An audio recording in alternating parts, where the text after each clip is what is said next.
Dude, what are you doing in my car? Breaking it. Seeing my pizza. Hanging out with Colton. That's an Acura TL that has a timing belt tensioner that decided to yeet itself. Is that what they're saying? Yeet it? Something like that. So we're replacing the timing belt today. See how this goes. Still drives!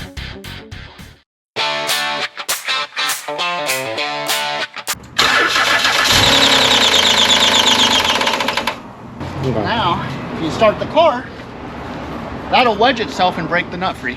And then you shut it off real quick. That sounds sketchy. That very much is. That it? Maybe.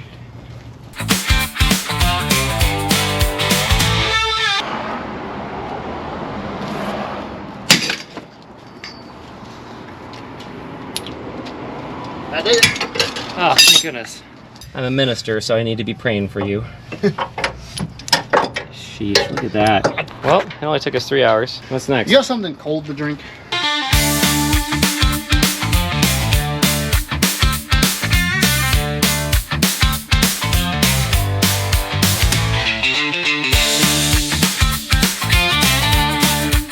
Couple broken tools here, so look at, I'm simplifying my life. So we have the top timing cover out. I'll go over here, and we slid the belt off. This is the accessory drive belt. Down there, the lower timing belt cover, that's also out. Yeah, what comes next? Next we put in top dead center. There we go. Take the tensioner off. So you're screwing that back in. Yeah. To be able to move the engine into top dead center and not slip anything, right?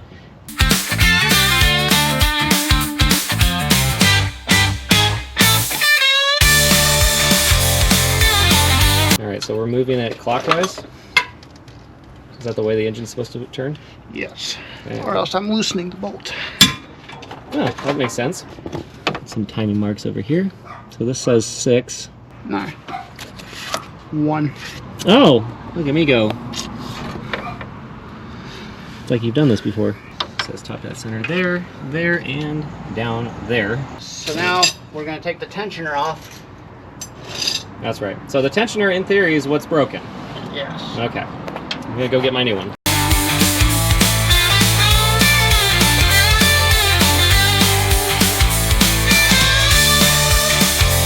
This comes with a water pump and actual belts in here, and one of the pulleys and freaking tensioner. This is the one that goes out. So we're gonna put this one on there, and hope this one does the trick. Oh, there we go.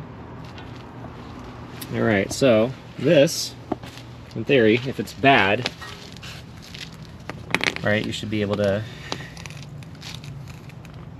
put that down. Oh, I mean, I can push it down with my hand. Yeah, that is not supposed to be like that.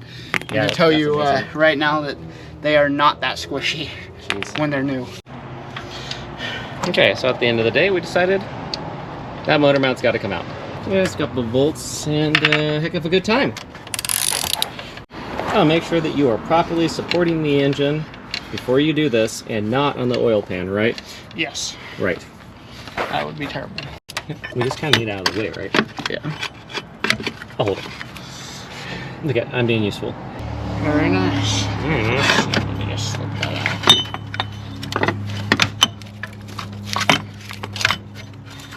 Whee! Okay. Pulleys. Yep.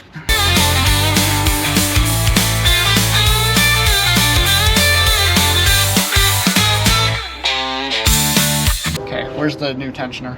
It is over on the air compressor. Right there.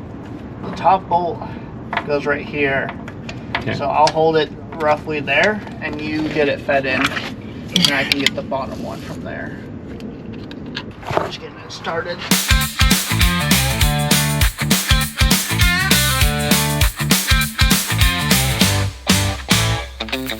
So we want all the slack to end up at the tensioner. Okay. Does that make sense? Yep. Because then when you pull the spring, it'll take that slack out. Okay, go ahead and shove it over.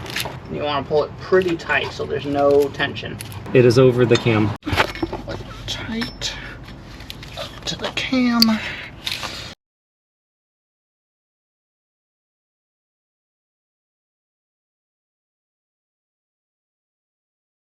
pull the granada. Now, we give it 2 full rotations, put it back on top dead center. If all the lines still mark in the right spot, success, timing is done.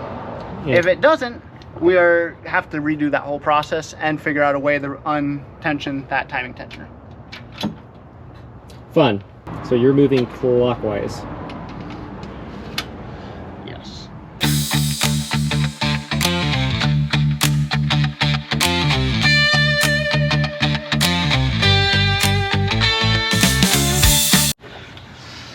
All right. Oh, look at that. That is marvelous. And this one is, we might be 180 out. I think we are. 1 tooth off on this cam, I believe. Yes, exactly, 1 tooth. This one is perfect, that one is perfect. Take off the timing tensioner, manually set it over 1 tooth, and then put the timing tensioner back on. Oh, and then we need a vise to crush it. I mean, I have a 6-inch, I don't have a vise, I have a 6-inch clamp. That'll work.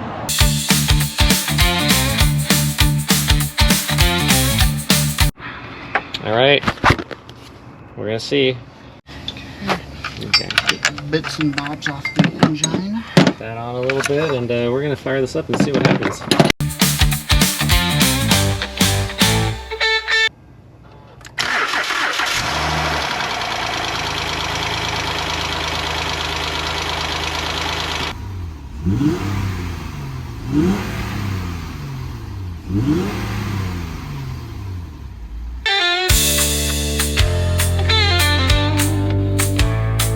And hello from several months later. So that Acura is long gone. We did that over the summer, and now it is winter of 2025.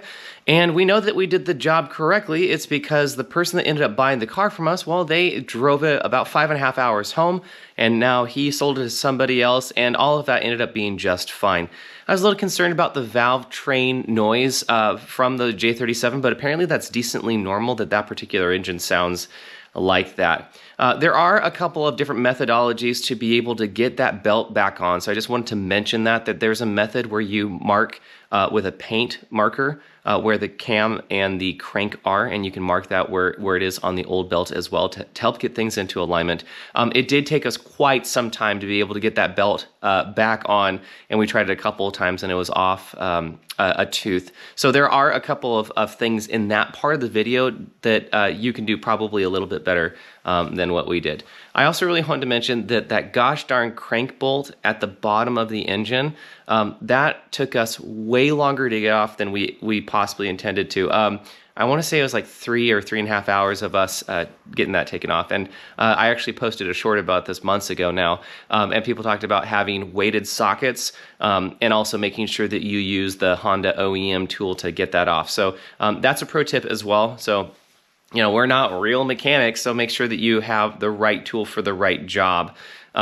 And then we found that no matter what we did in terms of things like power tools, I mean, we had one of those Earthquake XTs out here with a real compressor, a pretty large compressor, and it still wasn't getting enough for us to be able to get that off.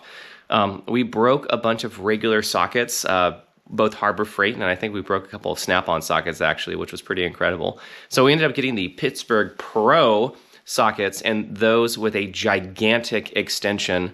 I was actually using the top of my jack handle to be able to get that off, which is about 5 feet tall. That's what ended up getting it taken off. So we tried the bump method with a large wrench with the Honda OEM tool and a socket on the crank pulley and tried to bump it using the starter. That didn't get it off.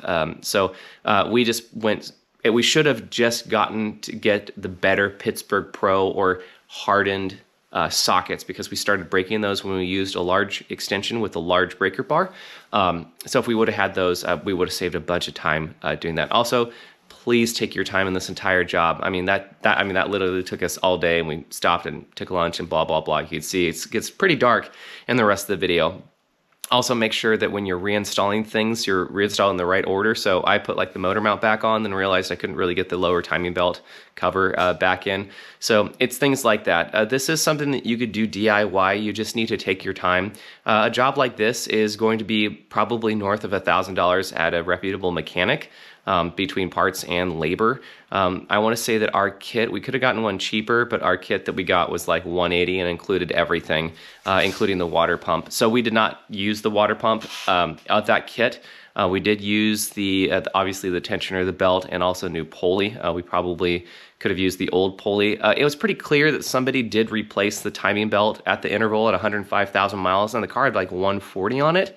So the water pump most likely was replaced then. These have problems with the tensioners. There's a J35 Honda Pilot, I'll put a link in the description below, that we got that actually had the tensioner that was not tensioning anymore. That one had a bad tensioner and then the belt ended up snapping. But these J37s and J35s, some of those tensioners do go bad. And I'm really glad that I watched a video on YouTube that said, oh, this is what a bad tensioner sounds like. And then it was funny because when the car first showed up, it sounded fine, but the next morning it sounded awful. And I'm like, oh gosh, did I just buy a bad project? I also want to give a shout out to Colton. So he owns a company called P&H Automotive in Jefferson, Oregon. He came and helped me out with this. I don't think that there's a way that I would have been able to do this without him. So I just want to say thanks to him because he works on a lot of Hondas and he walked me through step by step of doing this process. So huge shout out to him. If you live in the Albany or the Jefferson area, definitely check him out. He's really inexpensive and obviously made this happen for us. So in terms of what else we have going on in the Bad Ideas garage, so you'll notice that I'm sitting on my Mercedes. Well, this Mercedes is kind of in cold storage. I was using it as my daily driver for a little bit until I got my new daily driver. I'll do a video on that a little bit later. It's electric, which is really cool. The Mercedes, it needs a new engine. It's consuming coolant, and there's these coolant passages in the engine that are leaking coolant, and to replace those, you have to take the engine out. So I'm just going to do a 5.5 swap. So I'm saying that right now, so it's documented that that's something that I'd like to do, hopefully in 2025. 1981 Subaru just got a new alternator, and it's running really, really well. What else do we have? There's a Nissan Frontier Supercharged that's in my driveway that just magically showed up that needs a power steering pump. I should be bringing home a 1990 Mazda Miata. That's going into the Subaru Justy race car project. So that it's been wrecked. So I'm going to be pulling the drivetrain out of that. And then I still have the 2004 RX-8 that's sitting out there on the farm and a 2012 Ford Fusion. I think that's it. There might be something else. Oh, there's some school buses out there. Whoops. But if I have enough parts to put together the RX-8, so I might be doing a rotary swap this summer. So yeah, that's what we got going on in the Bad Ideas Garage. Make sure and like and subscribe. We appreciate the support, and hopefully this video was helpful.